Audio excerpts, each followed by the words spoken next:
Everyone, thank you for coming to our second annual Launchpad Pitch Day.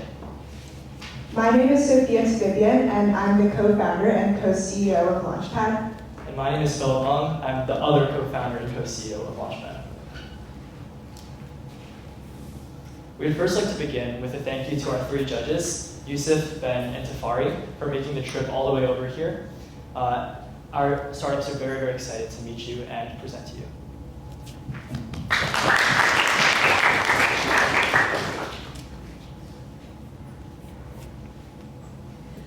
We'd also like to thank our advisory board, a group of 13 industry professionals who have guided us for the past 2 years on developing our curriculum, mentoring each of our startups, and assisting with judging Pitch Day last year.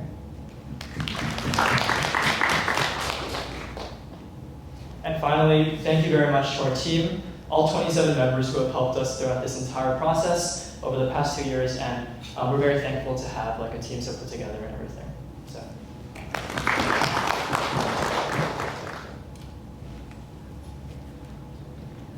Okay, so over the past 6 months, our student founders have been taken through a 4-part curriculum. From September to October, they were taught how to ideate startup ideas and validate them through customer surveys. Then, through November and December, they developed their minimum viable products. At the start of 2025, they began iterating these products based on traction and customer feedback. And then, ever since then, they've been working on refining their pitching skills. And of course, over the course of this process, we've had 3 separate guest speakers. The first being Eric Ju, who walked our startups through ideation and validation. He's the 17-year-old founder of Aviato, so we found him very fitting. The second being Siddharth Cervantes, one of Fast Company's most innovative people and a managing director at LeanGap, who helped us iterate our MVPs. And third was Vin Do, who is the co-founder of SocialCourse, who very recently gave very harsh feedback to each of our startups, so they would make final iterations before the pitch.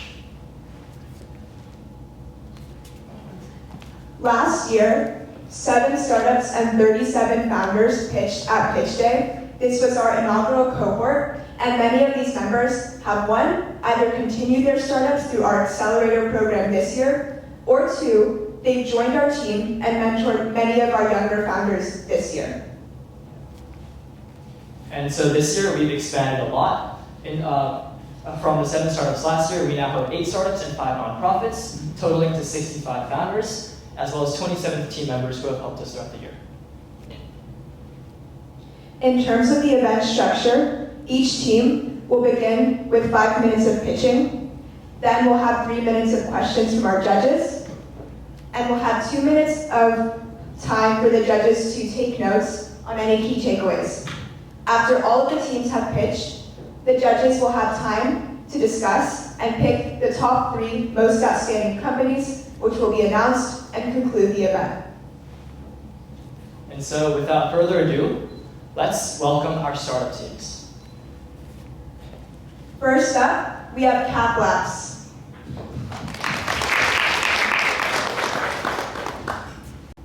Hi, I'm Natalie.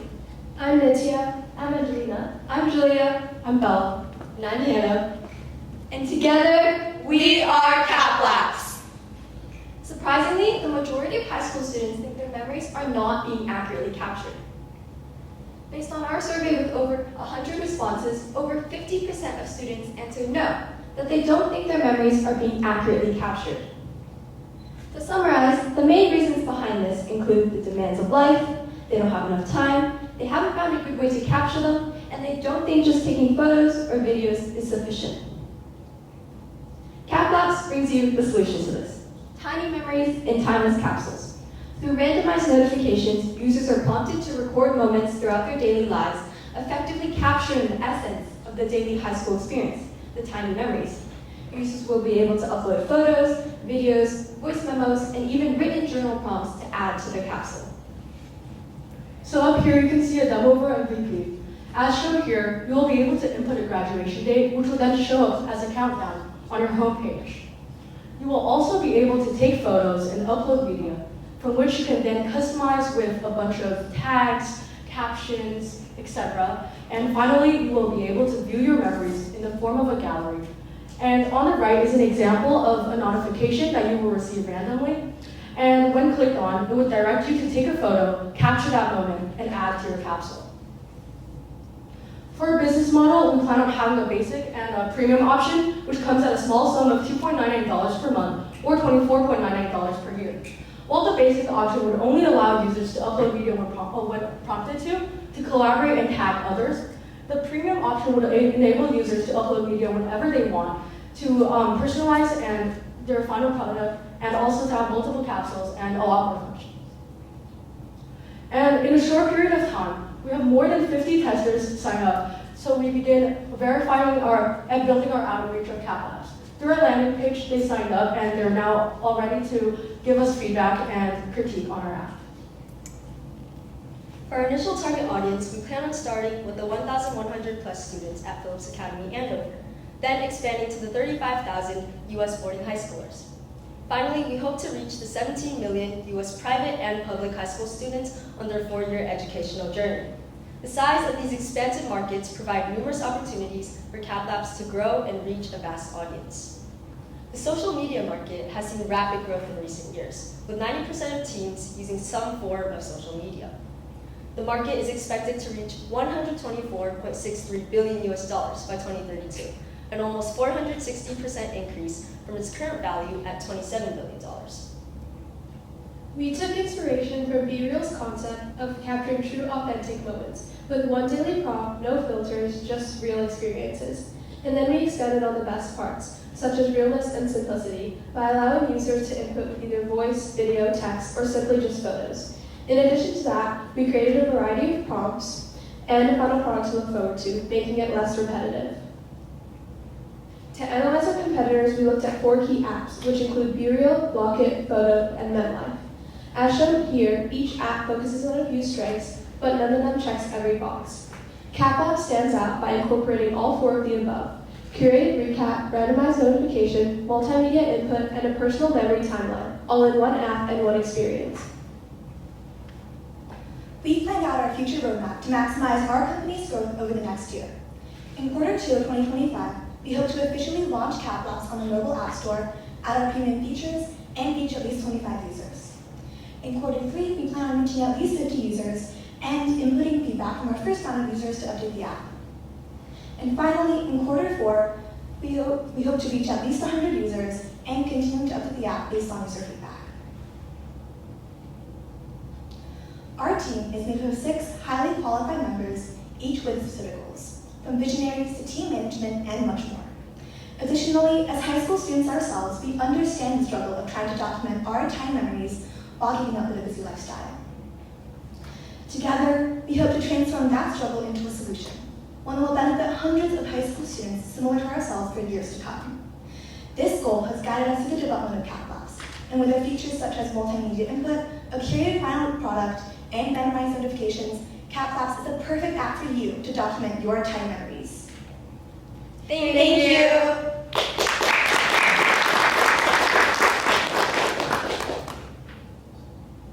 So now we'll have 3 minutes of judge feedback and questions. Can you guys hear me? Okay. First of all, well done, guys. I thought that was awesome. I know high school goes fast, so I would certainly love a tool like this so I can keep track of all my memories, so great job. My first question is, what happens when people graduate? Are you guys going to expand to college students? Are you going to go to middle school, professionals, or all of your customers going to churn within 4 years? So though we plan starting with high schoolers as our targeted audience, Cap Labs does not have any specific features only suited for high school, and hopefully we plan on expanding to college students possibly as well.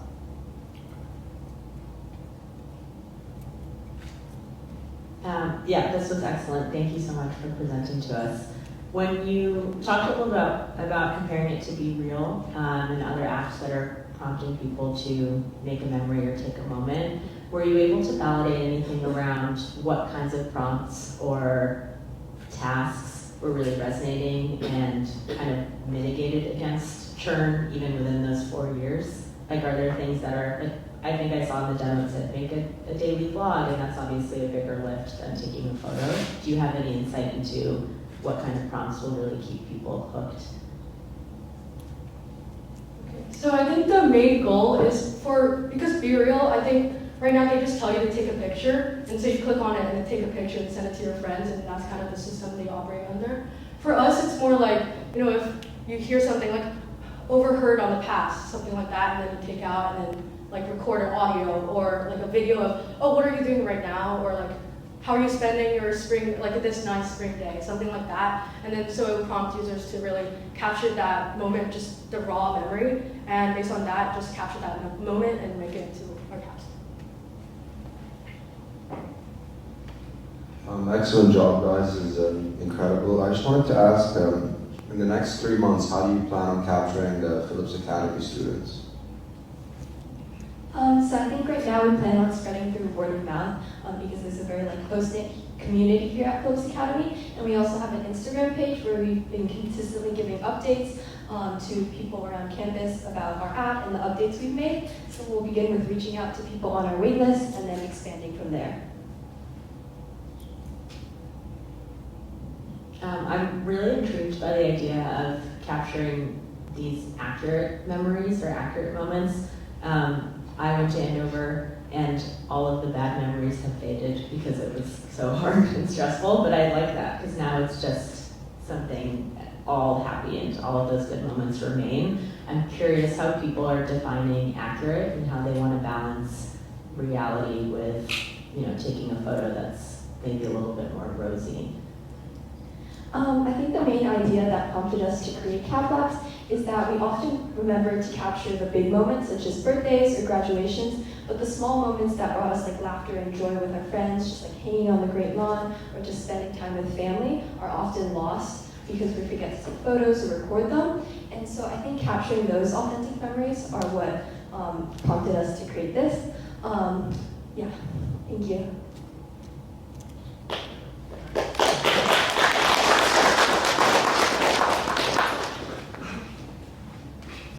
Hi everyone, I'm Sakat.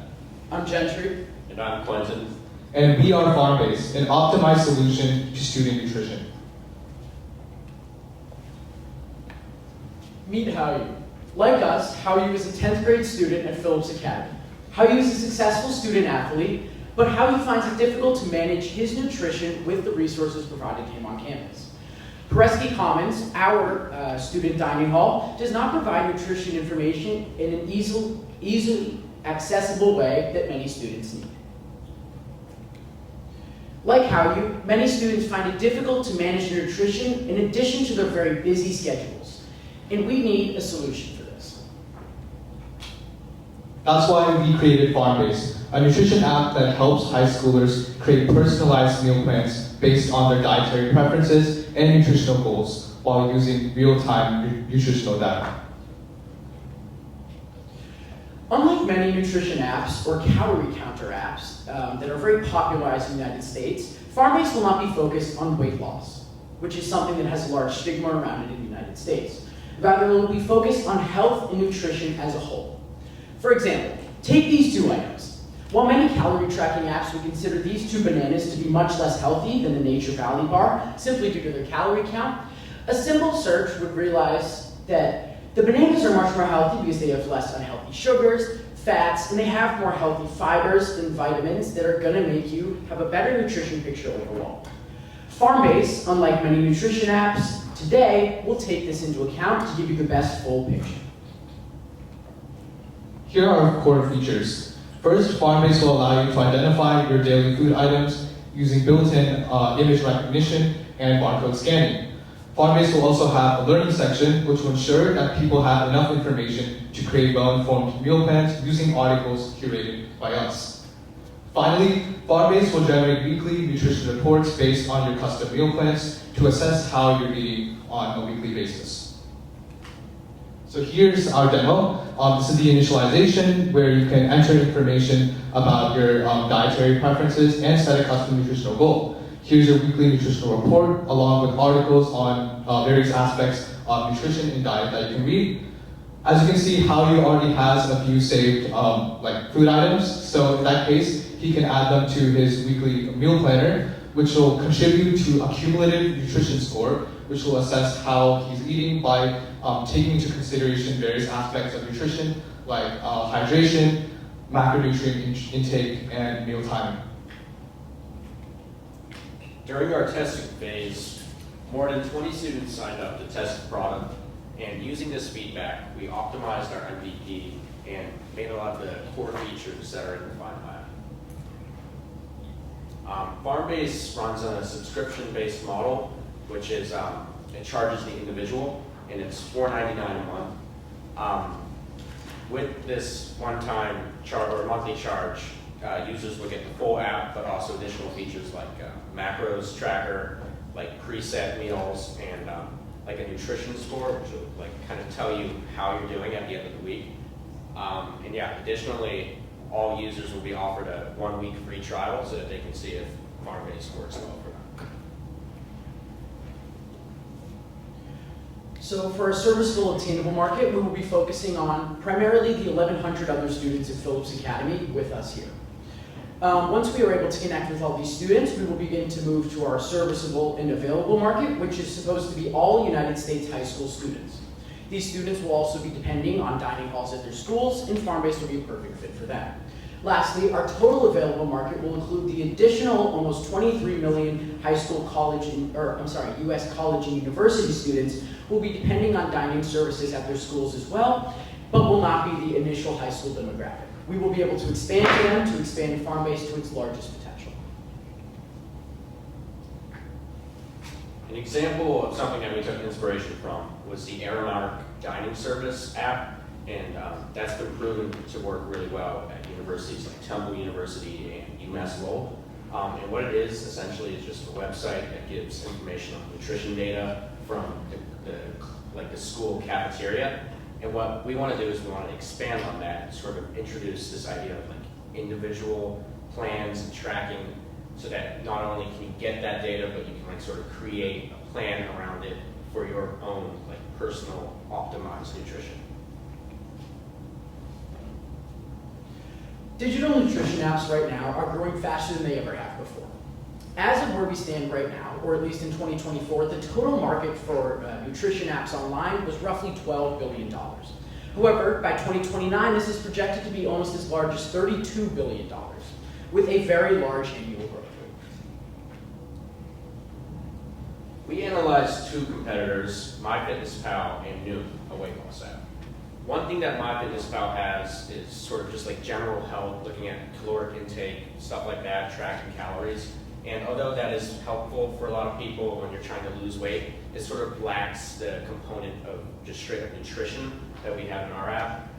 It's sort of the same thing with Noom. It's really good for weight loss, but that's sort of the only thing it does. It only talks about calories, doesn't tell you as much about like the actual like nutrients.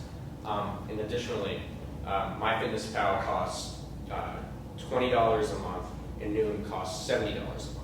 So Farmbase, what it does is it combines the best features of both of these for a much more affordable price that focuses on nutrition, but is also very flexible at the same time. Here's where we're headed. In Q3 of 2025, we aim to launch our app to mobile app stores nationwide, as well as reach an initial cohort of 100 users, along with 1 to 2 schools, including Phillips Academy. In Q4 of 2025, we'll work on implementing the feedback from that first cohort of users, as well as integrating popular delivery and nutrition services like Grubhub and HelloFresh in order to enable more flexibility for the user.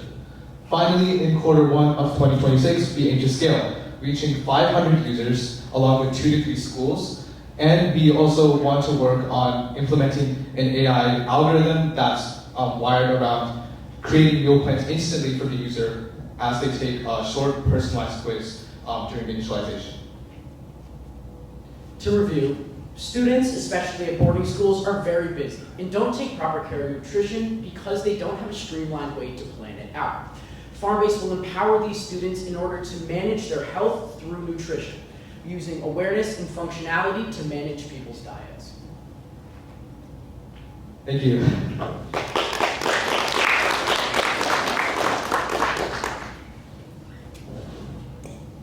really nice job. Nutrition is so important, so it's really great to see someone working on that. I think the hard thing with weight loss and calorie counting and nutrition is that weight loss is really easy for someone to recognize, and so it's easy to get really hooked on MyFitnessPal or Noom because you can tell if it's working or not. Whereas nutrition is something that requires maybe a little bit more education around whether or not it's working.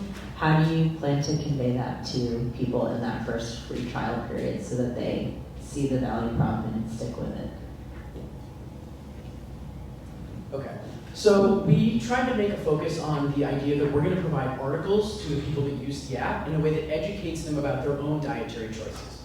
In addition to taking in what they prefer, like if you like a food more than a different food, we will also focus on the practicality of all these things and summarize a nutrition report at the end of each week. We're going to use this first week, because the full week will provide a student with a nutrition report, to emphasize at the end of their free trial period what they can get out of the app, how they did, how can they reflect on their time that they shared with Farmbase, and hopefully persuade them to join in more. Altogether, these features are designed to persuade the student to learn more about nutrition overall, and they will hopefully, as a result, find more use in this app. Great job, guys. I've used MyFitnessPal, I've used a lot of apps before, so this sounds great. One of the problems I've had is I just forget to log my food, and because of that, I don't get the value out of it. I don't add the nutritional stuff because I forget to log my food. What are you guys doing to make sure the users are engaged and they're actually logging their food? Is there notifications, reminders? What are you doing there? We don't have the notifications set up right now, but we are planning to implement notifications in order to have users truly track their nutrition as well as they possibly can. Additionally, if, in the case like you mentioned, you miss a meal or you forget to log it, it's very easy to go back a day or two and just add in that information if you are busy or you forget to do it. And that's part of the reason that we're targeting towards high school students who are very busy, because there will be a simple way to do it, and you can also change past data in case of any mistakes. I just wanted to ask, why is the pricing so low? Why is it $4.99 compared to other apps which are sitting at $20, $70, and so on and so forth? Yeah, so in our competitor analysis, we realized that many of these apps that are way more expensive than our solution have additional features that kind of increase that premium. For example, we found that Noom has a virtual guidance system, kind of for people, experts on weight loss, nutritionists, in order to talk to people using the app. But essentially with Farmbase, we've decreased the price because we want to make this as flexible and usable. Kind of obviously, since this is for the individual, we really don't want to introduce too many external factors, for example, virtual consulting that might require us to put a higher premium on our solution. But we're essentially focusing on the usability and the flexibility of the app for the user. Awesome. And you also mentioned that you can take a picture of your food and then the AI will scan all the nutritional information. Yeah, we're also planning on implementing that. That's one of the features that we're implementing in order to focus on user flexibility, because obviously we want the user to have as much of an ability to take control of the nutrition rather than relying on external factors, like we said, would increase the price of our product.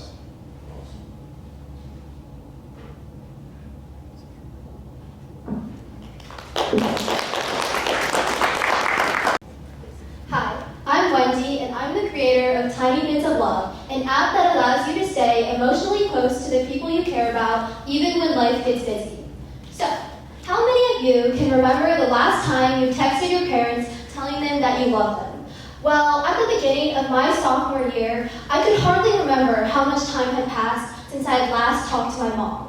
And that's not because I don't love her, but because I was so overwhelmed with everything that was going on around me. And it turns out I wasn't alone.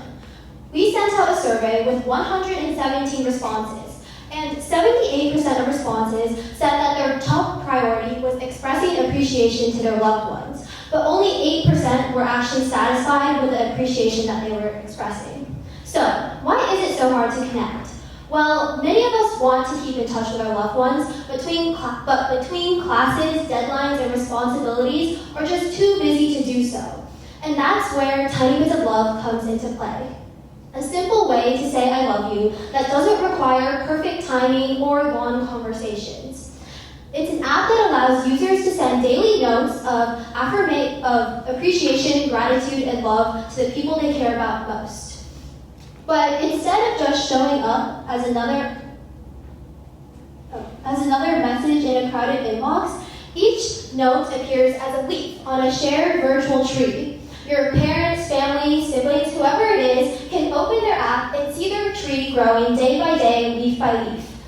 All users have to do is type in the chat box what they would like to say, and that message gets sent directly to their loved one's screen.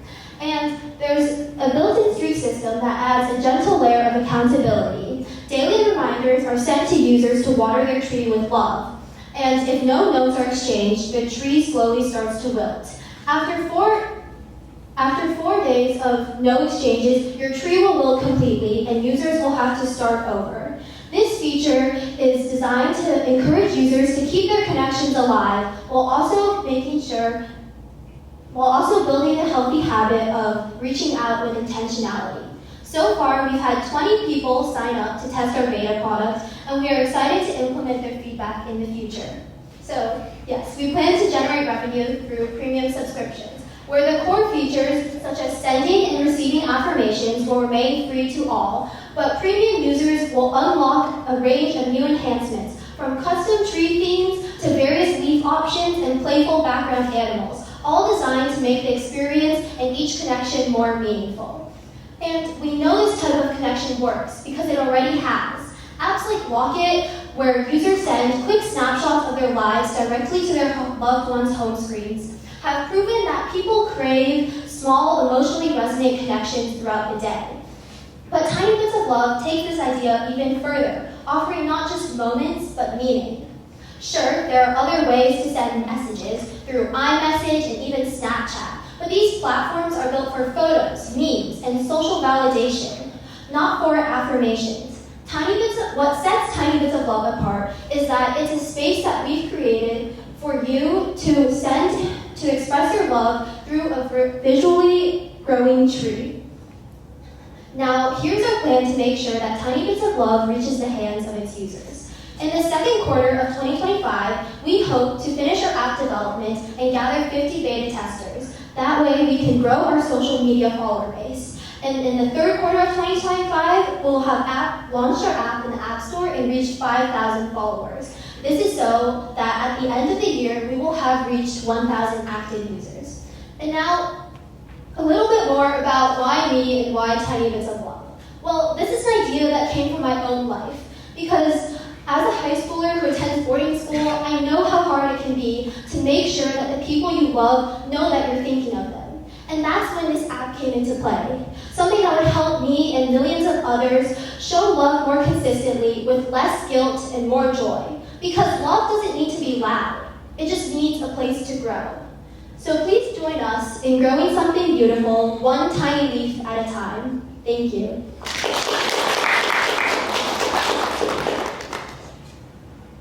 Great job. I think the tree form factor is really clever. I like that a lot. Watering the tree, I think that's really smart. So you're going to keep it only like text-based messaging, or would you allow the multimodal images, videos, that kind of stuff as well?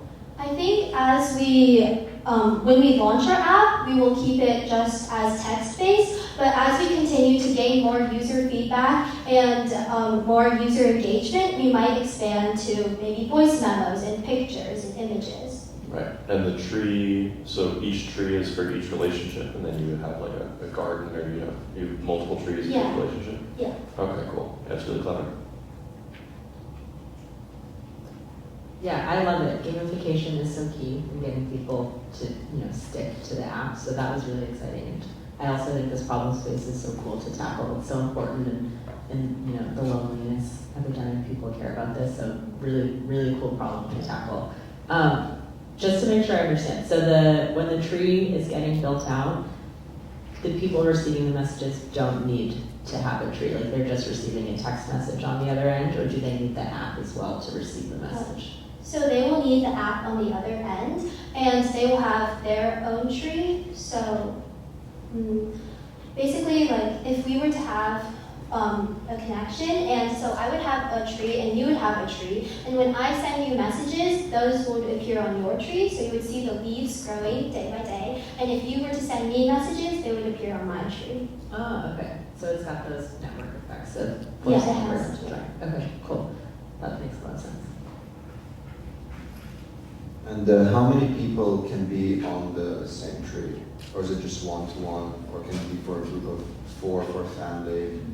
So far it's 1-to-1, but we are trying to figure out with coding issues, and we're trying to figure out how to make it so that you can have a group tree, and it's probably something we will implement in the future. Awesome, awesome. And good job on like going through the technical difficulties. I would have freaked out, to be honest. Thank you.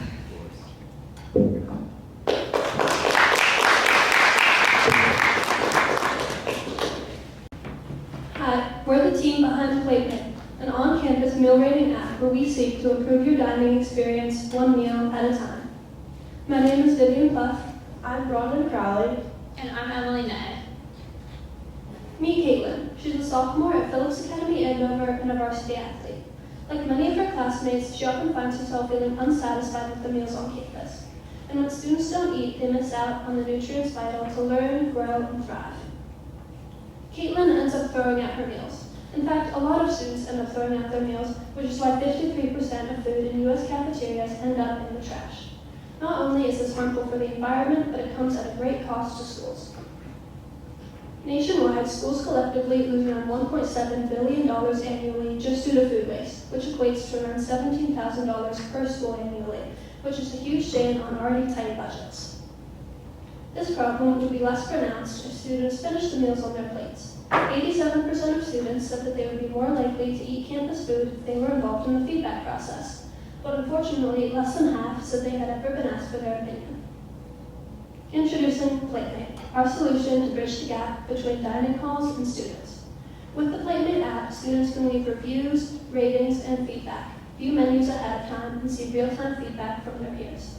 The dining halls have access to trends and preferences and can adjust their menus based on what they know will actually end up being eaten. The Platemate app is simple, data-driven, and an effective way to limit food waste while improving the dining hall experience for everyone. Here's an early example of what our app might look like. Here, the app opens to the home screen, which lists each menu item and the active polls for that moment. The user is able to vote on each polls and see the statistics based on these polls. Now the user is clicking through the breakfast, lunch, and dinner menus, where they click on the mushroom risotto and they're leaving a 5-star review. They're leaving a comment that says, "So great," and they've submitted their review. Now they can scroll down and see their review along with another user's review on the same item. Now the user is looking at the polls page, which shows the active community polls at that moment. They can vote on all of these polls and see what other people have voted. There's also an analytics page, which shows the top rated items at that moment and other statistics for our app.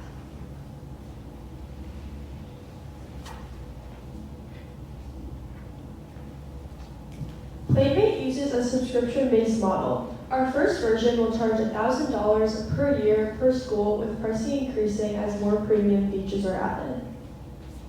So far, we've received over 30 feedback responses from students at boarding schools, letting us know what they would want to see in an app like ours. We've also reached out to over 20 schools about implementation and hope to reach out to a lot more in the following weeks. Our app has had multiple iterations based on on-campus survey responses. We've added new features like community polls and nutrition info, and we're working to connect directly with more dining halls and more communities across the country. Our serviceable obtainable market is high schools local to Massachusetts, and our serviceable available market is high schools in New England. And our total market includes all United States high schools. The global food tech market was valued at $173 billion in 2022 and is projected to nearly double by 2030, showing strong growth potential for tools like PlateMate. We took inspiration from a platform like Yelp. Through Yelp, users can rate restaurants and leave reviews. We're taking this idea to cafeterias. Just like Yelp builds trust in restaurants through reviews, we are building trust into dining halls through student voices. Our competitors include Yelp and Grubhub Campus Dining, but PlayMate stands out by being school-specific, free, and focused on peer ratings and nutrition transparency. In quarter 3 of 2025, we hope to launch our app and build partnerships with local high schools. By quarter 4, we want to pilot in schools and collect in-app feedback. And finally, in quarter 1 of 2026, we want to use that feedback to improve features. As boarding school students, we understand how important meals are. We're dedicated to using technology to improve campus systems, and our team spans both coasts, giving us access to diverse schools and communities.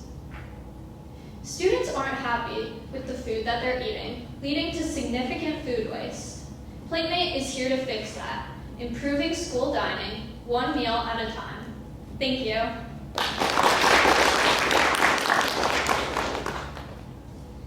Hey guys, great job. I think it's really clever how you're selling it to the schools instead of students. I think that's smart. What do the schools or the campuses see on their analytics platform? They see what meals are rated the highest, and they'll be able to see the comments that are left. Okay, cool. Yeah, I know other companies like Toast and DoorDash have built out like analytics tools for restaurants, and it's been very valuable for the restaurants in terms of what to sell and what's trendy and what's working. So I think it's a really clever idea. Yeah, this problem is huge. We see so many pitches about food waste, so it's really cool to see another approach to it. When you were doing your, I think you mentioned 30-ish interviews validating this concept, can you talk a little bit about maybe the breakdown between what students were saying and what whoever's running the cafeterias were saying? And if there are other reasons there's maybe so much waste other than like taste or appetite. And I say it because in some office cafeterias, they started just really limiting the size of how much food you can take at once. And sure, there's pasta for lunch, but the serving size is really small. And so it forces people to take 2 plates if they really want that much pasta, and that helps reduce food waste. So I'm curious what else you heard in landing with why prioritizing taste was the most important factor in reducing food waste. Yeah, in our polls on campus, the majority of students said like the reason they don't finish their meals is because they didn't realize something was going to taste that way. So that's why we're incorporating peer feedback so they know what is cooked the best, what's going to be the best for their preferences. We also hope to use this feedback to connect with the dining halls directly and the cafeteria staff, which will in turn help them produce a more accurate amount of food for that meal. We also later want to incorporate information about food waste so people can learn more about sustainability. First of all, great job, guys. My question is, as you know, students are incredibly busy. They have tons of things going on. So a student might use this for a week straight and then completely forget about it. How do you plan on keeping that retention in the student demographic to use PlateMate continuously? So in our app, we'll incorporate a notification system that will remind students to rate the food that they had for lunch or dinner or breakfast. And then also, kind of as we add more features into our app, we'll have a streak system. So it's kind of like a motivation for students to fill out or rate a food because they'll develop a streak. Yeah, in addition, one feature that we'd like to add is allowing users to favorite a menu item so that it gives them a notification when that menu item is coming back to the dining hall. And this will help them kind of click on the app and open it again and see what else is going to be for the meals in that day. We also expect that users will not become dependent, but appreciate seeing the menus ahead of time. So they go to PlateMate to check what's going to eat and then what they're going to have to eat, and then they see all the polls and create things. Awesome. I can definitely see this being super valuable for colleges too, as well. This is great. What are you guys doing for marketing to make sure you get like a diverse set of ratings? Because I know if you only have vegetarians or only people that like pasta, you're gonna have just biased ratings, so that might affect stuff. So how are you guys targeting your product to different types of students that have different tastes and preferences? We are mostly marketing for students through social media. So students of certain schools will follow that account. So we, like the following of our Instagrams is a diverse representation of the student body. And also the subscription will be made towards the schools. The school will also tell the students that we have this tool for students to look at the menu and see what students like. So, and the whole menu will be placed on the app. So anyone who checks all the vegan, vegetarian, all foods will be on it. So anyone can read the benefits.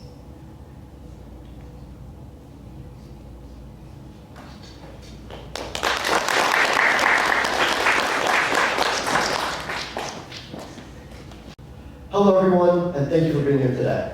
I'm Anish Kumar, a partner of Culture Grade, the subscription that brings the world straight to your doorstep, because experiencing the world shouldn't require a passport. Meet Maria. She's 24, lives in New York City, and dreams of exploring other cultures. But like many of us, she's busy, overwhelmed, disconnected. She wants something real, not a generic souvenir or another shallow product. But shopping's expensive, and most at-home options feel boring or fake. She's not alone. When surveyed, over half the people said their biggest barrier to exploring cultures from home is limited variety. 26% said they're uninterested in what's out there because nothing feels fresh or engaging. Another 19% said they can't find anything authentic or high quality. Culture Crate solves all three. Culture Crate is a monthly subscription box that brings a new country to life every single month. Each box includes snacks, handmade crafts, music, and stories that offer real taste of culture. We go beyond food to create a complete interactive experience that's different every single time. The Culture Crate that will come out for our first month will have the following items and carry a Japanese theme: a mini bag, notebooks, pens, plush toy, stickers, furoshiki, which is a traditional lunchcloth, Japanese masking tape, a notepad, and more. All of these are already being shipped to Japan as we speak. But how do you choose these items? It was a long process. We started by consulting with Minako Garfinkel, a restaurant and sales executive from Japan, to gain authentic insight into what items would best represent culture. From there, we carefully selected each product, sourced reliable suppliers and manufacturers, and made our purchases. Next, we will test every single item ourselves to ensure it meets our standards for quality, authenticity, and cultural significance. Then, we will design engaging activity guides and information cards to pair with each item, so every crate isn't just a collection of products, but an immersive educational experience. Finally, we hand-pack each box with care and ship them out, ready to deliver an immersive experience straight to your doorstep. We use a subscription model with multiple tier options, from $34.99 per month down to $24.99 for annual members. We also offer one-time themed crates for holiday or gifting at $39.99. This creates steady revenue, with room for high margin seasonal sales. We've already validated demand. 239 people filled out our interest form, and 101 joined the waitlist with the intent to buy. That gives us a strong base for launch and shows that people want this kind of product. We're starting close to home. Our first target market is here at Phillips Academy with 1,100 students, a perfect fit for our brand. Beyond that, we're reaching out to the 150,000 to 400,000 young adults across the U.S. who are passionate about culture, travel, and discovery. Globally, we estimate 400,000 to 750,000 customers who would be excited to join. Americans already shown strong interest in culture. 97% say it's a priority when they travel, focusing most on food, landmarks, history, and the arts. Culture Crate taps directly into those passions, offering a way to experience them from home, month after month. And the timing couldn't be any better. The subscription box industry is growing fast, expected to nearly quadruple to $138 billion by 2033. Demand for personalized, story-driven experiences is rising, especially among Gen Z and millennials. Cultivate is done exactly for this new generation of experience seekers.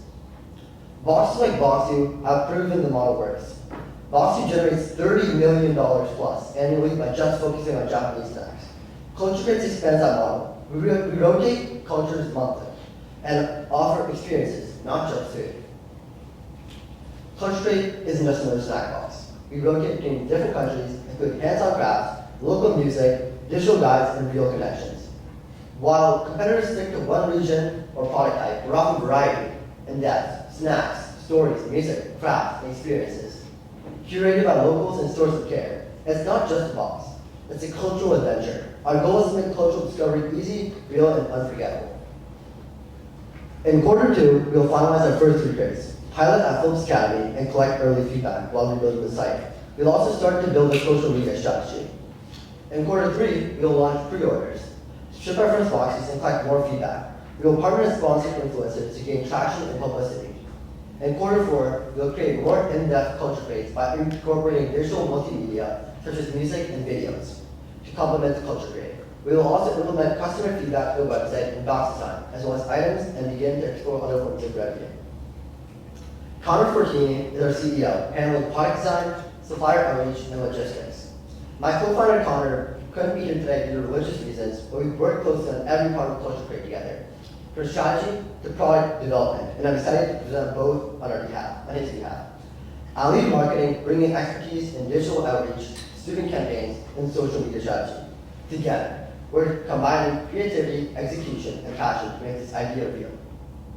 To close, most cultural boxes are repetitive and surface level. Culture Crate offers rotating, immersive cultural journeys with products, traditions, and stories, curated by real people for real understanding. We're not just selling items, we're creating access to the world, and we'd love to have you join us. Thank you.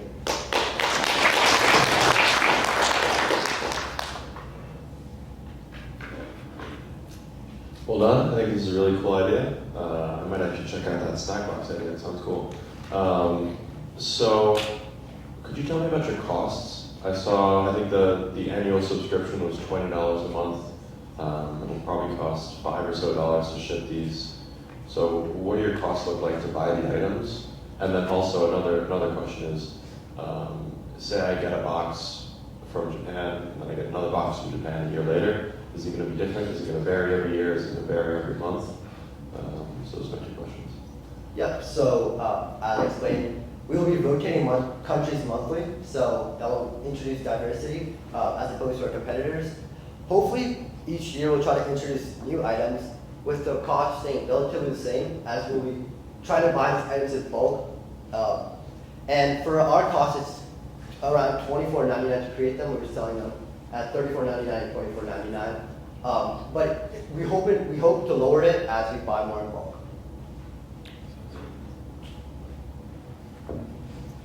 Yeah, really nice job. Traditionally, at least my familiarity with boxes like this is that they're meant to acquire new customers for whatever is in the box. So like minis of products or something to just get to a new market that they wouldn't traditionally reach.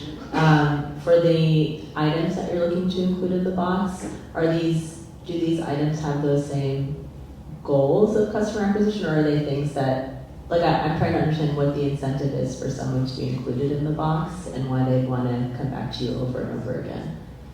Right, so as I explained, travel is expensive, and we want to bring essentially the entire trip straight to you. So rather than just bringing food and snacks, we want to include other stuff like stationery, art, music, and we think that Culture Crate is exactly that. We're going to bring a variety of items that are hand packaged by us and have the highest quality. And who is your ideal customer profile here? So we're looking between Gen Z and millennials. We've seen a high demand for this type of cultural experience, and that's therefore our target audience. Any certain age group you guys are targeting from the surveys that you've seen? Yeah, so right now we're targeting high school. So many of the survey we've done have been here at Phillips Academy, and it's shown great interest. We'd like to start here and build up from there. Okay, and how do you plan on differentiating yourselves from the other brands that do this? So the other brands stick with one country. For example, Boxu only has Japanese items. Culture Crate looks to bring in cultures from all around the world. So we want to bring in cultures from Asia, Europe, Africa. And we also ensure the highest quality that's maintained by ourselves. We have sources from around the world that can provide us with the topmost quality of these items. Thank you for your time. Hi, I'm Corey. And I'm Ben. And we are student athletes at Phillips Academy. Today, we'd like to present our startup, Ironmind, Mental Toughness Measure. Meet Chase. Chase is an elite level athlete. He plays well during practice, but never during a match. He struggles to control his emotions, he feels nervous before his matches, and he tenses up during the important parts of the game. This is why we have developed Ironmind. The numbers are clear. Chase is not alone. Based on a survey of over 50 elite tennis and squash players, 85% of them seek to improve their mental toughness. That is why we are here. Let Ironmind measure and improve your mental toughness. The solution we propose is an app with 3 main features: a rating system, learning modules, and a journaling/goal setting. For our rating system, we wanted to find a way to objectify mental toughness. A lot of times, people don't know if they're actually improving their mental toughness or not. And that's why, using pre-existing skill-based ratings created by US Squash and US Tennis, we have formulated an algorithm where players can input their scores from a match and gain a mental toughness rating in return. For example, Chase has played against Benjamin Shin. He has lost in the 3 games and they were similarly leveled. As a result, he received a lower mental toughness rating. We believe that if 2 players with similar skill levels play against each other, then the winner would most likely be more mentally tough. As you can see on the 3rd screenshot here, after logging more than 1 match, a player gains access to a mental toughness rating graph. This graph demonstrates their rating over time. Our second main feature are our learning modules. We have created over 10 modules encompassing all of the most important aspects of the mental game, from focusing on what you can control, to handling external pressures, to playing the best tennis or squash during the most important points. We have it all. As shown above, the modules follow a reading and then multiple choice question structure, loosely based on Duolingo to help users continually learn and improve their mental toughness. In addition, we have journaling. As student athletes ourselves, we find it hard to find time to reflect on our own performance and practices. That's why we've made our journaling feature very easy and convenient for student athletes to use. So they would just input their scores, rate their own mental toughness on a scale from 1 to 10, and use our preset adjectives on the second screenshot to describe how they felt they played. And finally, they'll have a 1 to 2 sentence description at the end where they can talk about what they wish they could have improved or they want to work on next time. And these journals will show up under the journal section on the app. And finally, for the goal setting, players are able to make short-term and long-term goals. The short-term goals are monthly and the long-term goals are 4 to 6 months to just remind them of their aspirations. Now, with Ironmind, Chase can win consistently. The business model we propose is a freemium plan. As mentioned earlier, we have 3 features. Players will have access to all 3 of these features for absolutely free. But for an additional $2.99, in the near future, we hope to implement a feature where players would be able to contact sports psychologists through our app. Sports psychologists would sponsor us and we would advertise their clinics on our app. Furthermore, our current serviceable attainable market are the local 144 squash and tennis players at Phillips Academy. Our serviceable adjustable market are the 26,500 junior tennis and squash players in the US. Finally, our total addressable market would be the 27 million squash and tennis players in the nation. What sets our app truly apart is our one-of-a-kind rating system that measures and objectifies mental toughness. In addition to the goal setting and journaling, This sets us apart from apps like Champion's Mind, Stoic, and Headsharp. And finally, our app is the cheapest out of all of them, with the premium version only being $3 per month, with some like Stoic being closer to $10 to $20 per month. In the near future, in the second quarter of 2025, we want to gain more traction for our MVP. We want to send our app to as many family, peers, tennis and squash players to gain more feedback on our app. In the third quarter of 2025, we want to partner with USTA and US Squash. In the fourth quarter of 2025, as previously mentioned, we want to partner with at least 3 sports psychologists and link them to our app. Finally, by 2026, we hope to partner with tennis and squash associations around the world. As student athletes ourselves, we know the struggles of managing our time and finding ways to improve our own mental toughness. This is why we've created an easy and convenient way with Iron Mind. I myself have been playing USTA competitive tournaments since I was 10, competing at the biggest tournaments. And as a freshman, I played number 2 singles at Andover. In squash, I'm currently ranked number 6 in the nation for boys under 17 division. I'm also playing number 1 at Phillips Academy. Iron Mind is an app made by athletes for athletes. We hope to release an app that elevates athletes to overcome mental adversity under the highest pressure. Thank you.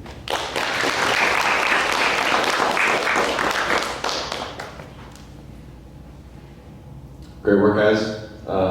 What have you guys done to validate the algorithm? Or could you tell me a little bit more about the algorithm and how it works in the first place? I've interviewed one sports psychologist, and she said that it would be a great idea. The only problem with that would be that there are some external factors, like if someone is sick or someone's injured, but I think that should be accounted in your mental toughness, because if 2 people are similarly skilled, rated wise, then the person who pulls out with the win, whether it's close or not, is probably the person who has a better mental game. And it's the same with squash and tennis. You don't have to change the algorithm or the product that much? No, not really, because we just did it based on tie breaks and then how many sets you win in, and also based on their skill-based rating. And are you guys going to keep it to squash and tennis, or do you want to expand to other sports as well? Hopefully in the future we can expand it. I think we're looking at sports like badminton or even golf. Individual sports where it's really just you out there by yourself, and it's all in the mental game is really important. We just thought for now, especially squash, because it's entering the LA Olympics in 2028, I thought it'd be a great opportunity because it is an expanding market, and a product like ours would be very desirable in the future. This is very cool. I played squash at Andover in college.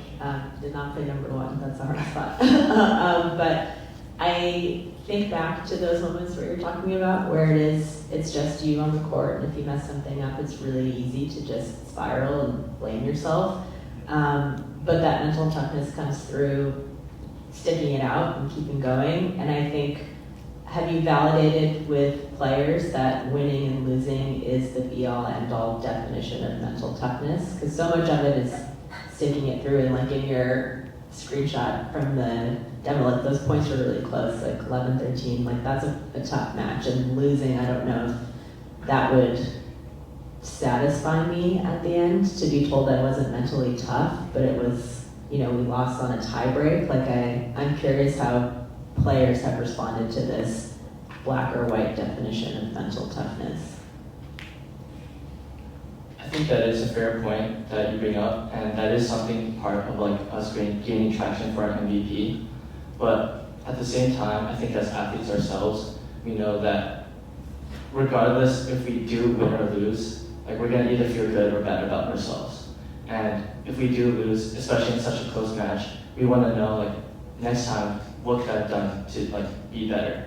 And even if that represents a lower mental toughness rating, they can always use our learning modules and journaling/goal setting to try to improve that.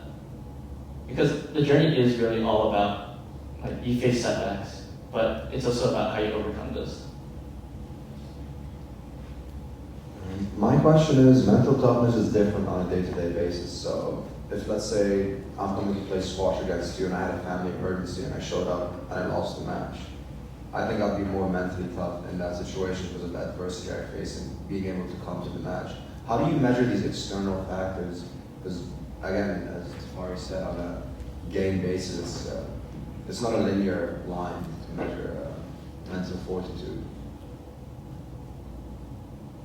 I think the problem with that would be that could be a potential problem for any rating system.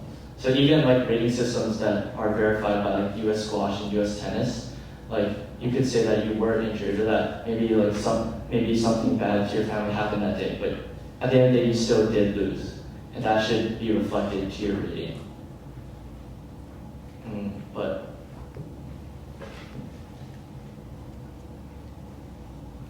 yeah, I think that is something we need to address. Yeah.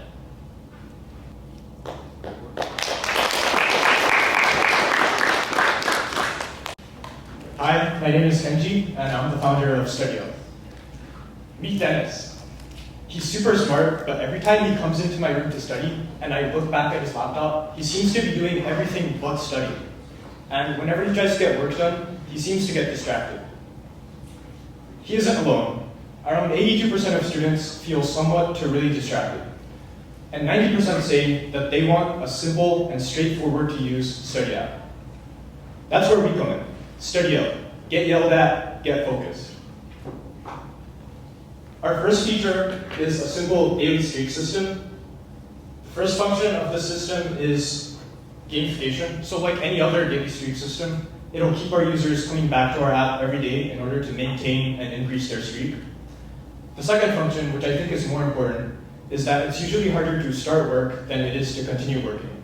So by having this really low resistance, 5-minute study session every single day, it'll help the user to start studying and then continue on their work. And our second feature is supposed to help with that continuation of work. It's a simple study planner, so you can put in how much time you want to study for, how much time you want to break for, and then how many times you want to loop through that cycle. And the customizability here is really important for motivation because obviously you'll be more inclined to follow a plan you set for yourself than a preset one that somebody else set for you. And then at the end of every break session, this is really important.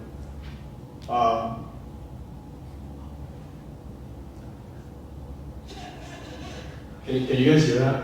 All right. Yeah, so it yells at you to get back to work. And that's just a really fun way to keep the student accountable and keep them on track and make them remember that they need to stick to the plan they set in the beginning. So daily streaks are effective for a lot of reasons. Just two of them are that they're quantifiable and easy to measure. So if the number goes up, that means you're improving. And so that makes people want to keep up and increase their streak. Another reason is that the pain of losing something is felt more than the pleasure of gaining something of equal value. And an app that uses streaks really well is Duolingo. I'm sure you all know it. We plan to do a freemium model, so in the free version we'll run advertisements, and then it'll only have one yelling voice. The paid version, which is $3 a month, will have no ads, and then we'll also be able to do custom voices. So maybe you want to have your friend report them yelling at you to get back to work. So first we plan to target Phillips Academy students, and then expand nationally to US high schoolers. And then our end goal is international all high schoolers. Productivity apps, the market size for productivity apps is predicted to more than double over the next 8 years. So StudyUp can really capitalize on this growth and get a chunk of that wealth. Our proof of concept is Flora, which is a similar study app that uses the session timer system. And if you can follow the timer you set for yourself, then you grow a virtual tree. And if you can't, then you kill a virtual tree. And it's super successful with over 2 million users. Flora is one of our competitors. Still though, StudyUp is the only app to have the unique combination of custom timer, which is important for motivation, like I said before, the daily streak, which keeps the users coming back to our app and then also helps them to start on their work. The simple UI, which our respondents point out, was super important. And then yelling for motivation. So far, 10 people signed up for testing. For our future, we plan to iterate based on traction the third quarter of 2025, and then we're going to release the app. And then by the start of 2026, we plan on getting at least 100 users, and then iterating based on reviews from there. I'm the one to do this because I have programming experience, but more importantly, I've procrastinated before, and I still do procrastinate. And StudyUp has helped me to reduce that. Still though, I have friends who procrastinate, so I really want to make this app the best it can be in order to help them and others. At the end of the day, procrastination isn't just about laziness. It's about needing the right nudge. StudyUp isn't just another study app. We're creating a new way for students to stay on track, with simple tools and a lot of yelling. Thank you.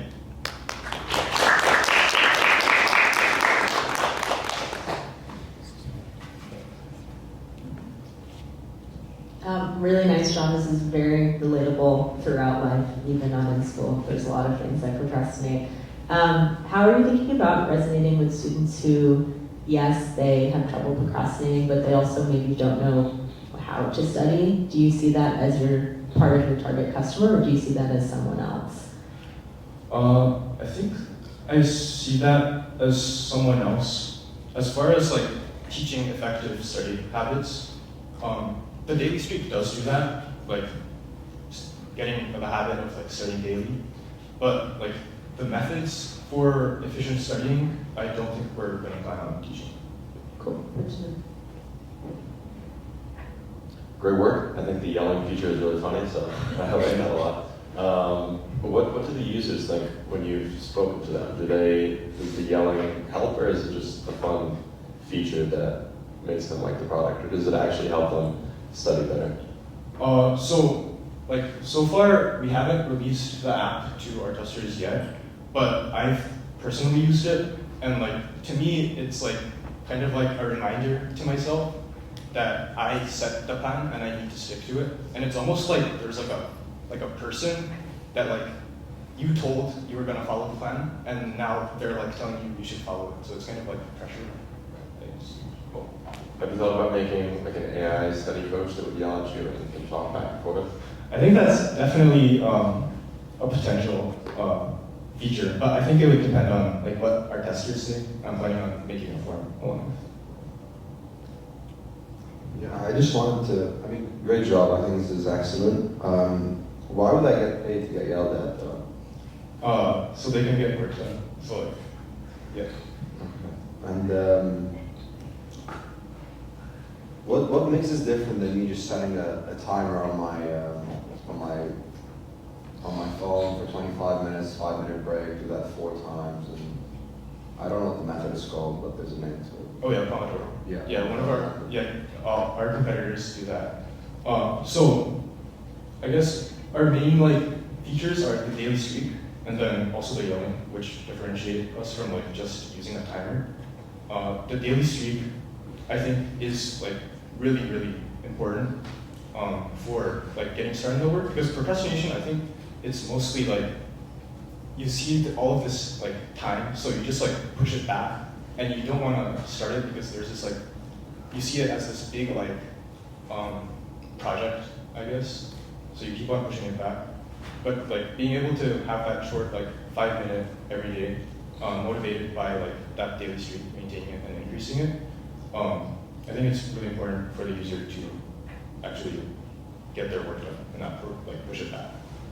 I think this could be really cool if you build a community around it and have your friends keep each other accountable. Definitely, definitely see maybe this works somehow.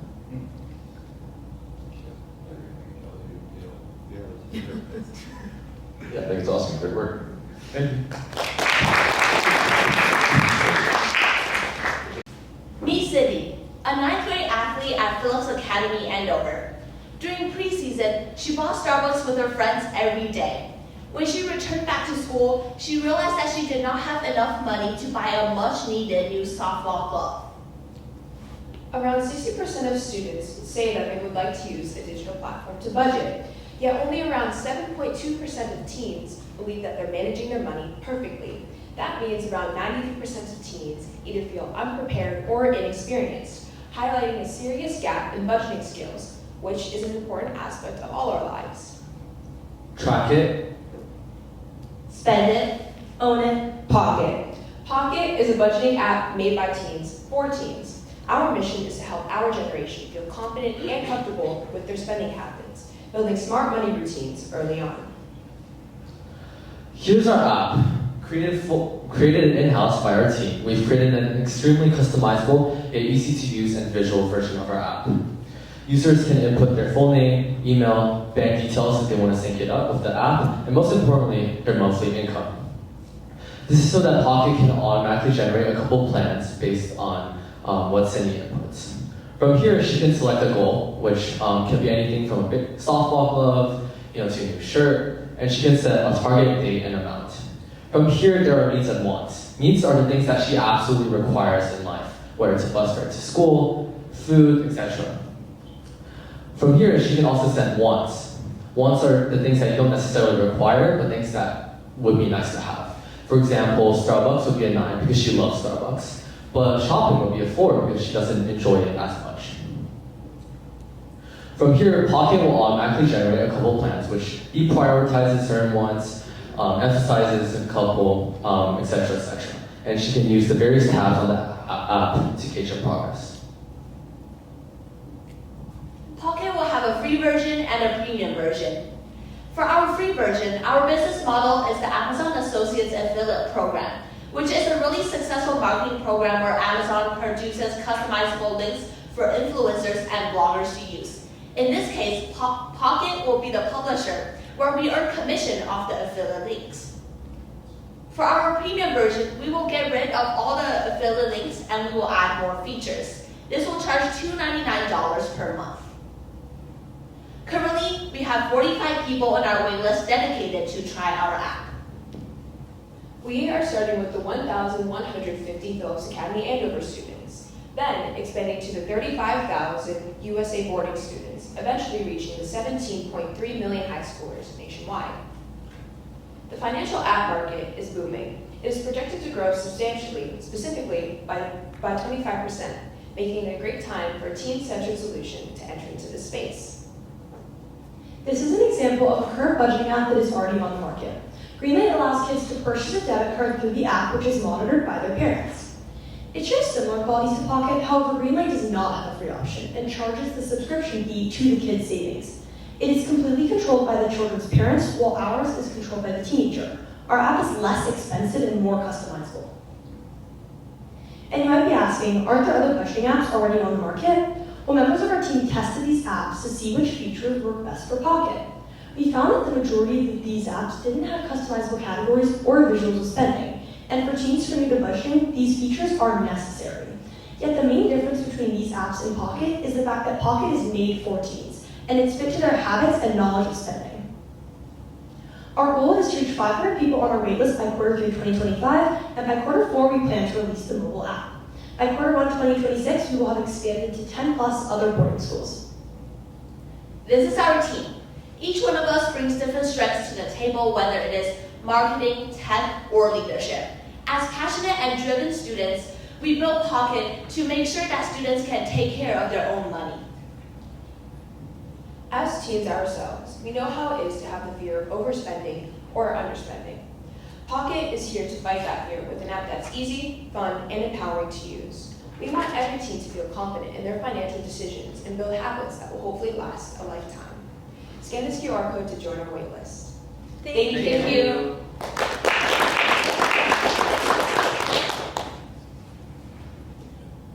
Great work, guys.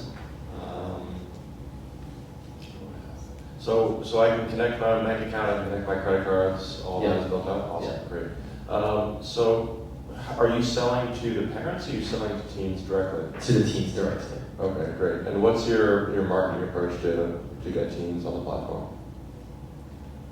First, we will be talking to our friends, obviously expanding around the circles that we have access to, and then we'll obviously be going up on social media platforms, talking about it, because we know how hard it is when social media advertises like Lululemon every single day or spending on Starbucks every morning. And because of that, we want to like make teens feel comfortable, and that's why we're going to be primarily doing like social media. And then what education features are you guys going to build out? Because obviously teens need to learn how to budget properly. They need to know how much money I should put into my rent or my groceries and that kind of stuff. Are you guys building out an education platform too? Though we won't be directly building an educational platform, we are offering like plans like, okay, you can spend this much on this and this much on this because you obviously care more about this than this. And because of that, it's like almost subconsciously teaching teens without actually having to make them do modules, which may be boring for like teenagers. Really nice job. Budgeting is still an issue for adults too. Do you envision there being any roadblocks or challenges in going so far, building out your MVP and validating it with just boarding school students? Because I think there is perhaps a difference in how boarding school students need to spend their money than public school students or day students. So I'm curious how you're thinking about making that jump from the demographic you're building for. Well, we're obviously going to first start with boarding school students because that's what we know and that's who we are, right?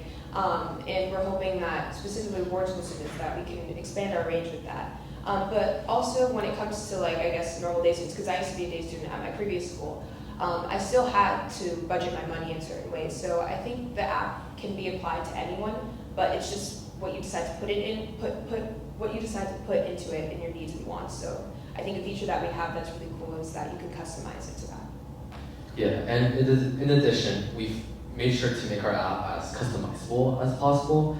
You know, you can put custom needs, custom wants. You can do really whatever you want. You can choose multiple plans, etc., etc. So I think our approach can apply to any high school student, even college students at that. Awesome, thank you. My question is, how do you plan on passing the hurdle with the parents? What if there's a teenager who doesn't make his own money? And how will they pay for this? How will they spend on anything they want to spend? Well, we actually believe that because parents are so restrictive with what their teens can spend on, that they're actually feeling pressured by their parents to either because they don't know what's happening. Because when they grow up, they're not gonna have their parents monitor their spendings. So by making these mistakes early on, maybe like burning through the first 100 on Starbucks every morning, that this will be a repetitive pattern that teens can learn from at an early age, and this is what we want for people to be like approachable when the market does come to them as like a solo mission instead of like with parents. Okay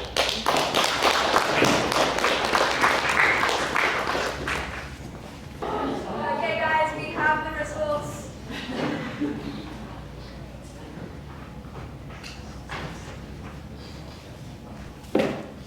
Yeah, so for third place, we put Iron Mind, just because of the founder market fit. I think you guys have a deep passion to solve in this space, so congratulations, guys.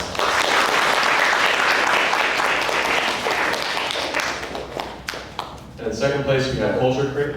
We thought it was an amazing idea, democratizing access to different cultures, different mediums, whether it be music, art, snacks, all that kind of stuff. So we love the idea, and we thought there'd be a big market for it. So congratulations.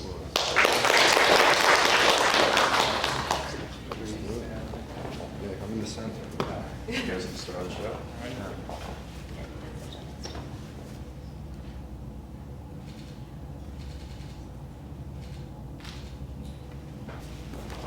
And then hold up the certificate. Yeah, congratulations.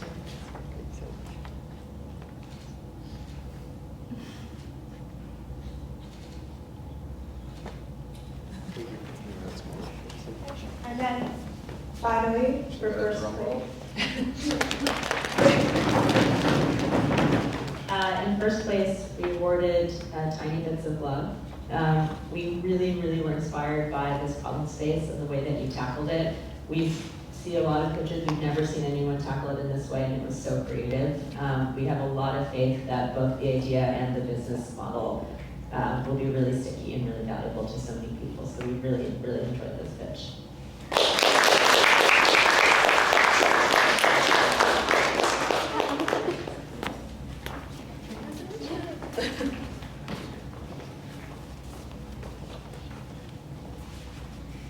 Let's do one big group photo. So everyone, come up.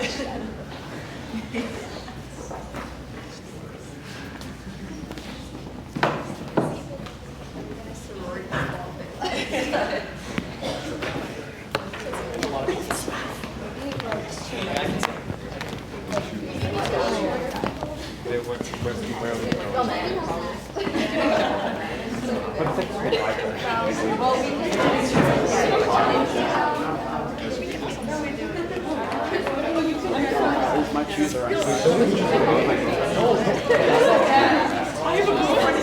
No, I mean like I can't help it. Sorry, you gotta get that loud.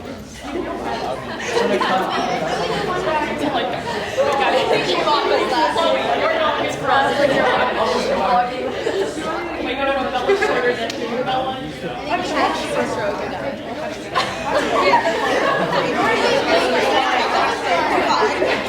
What if we stand here? Oh, that's a good idea.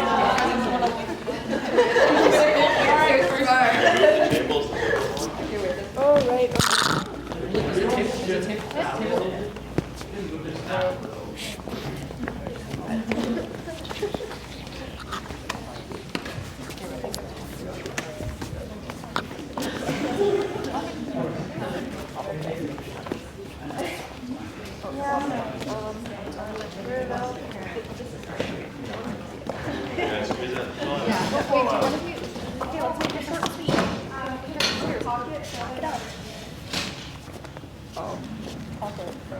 Go.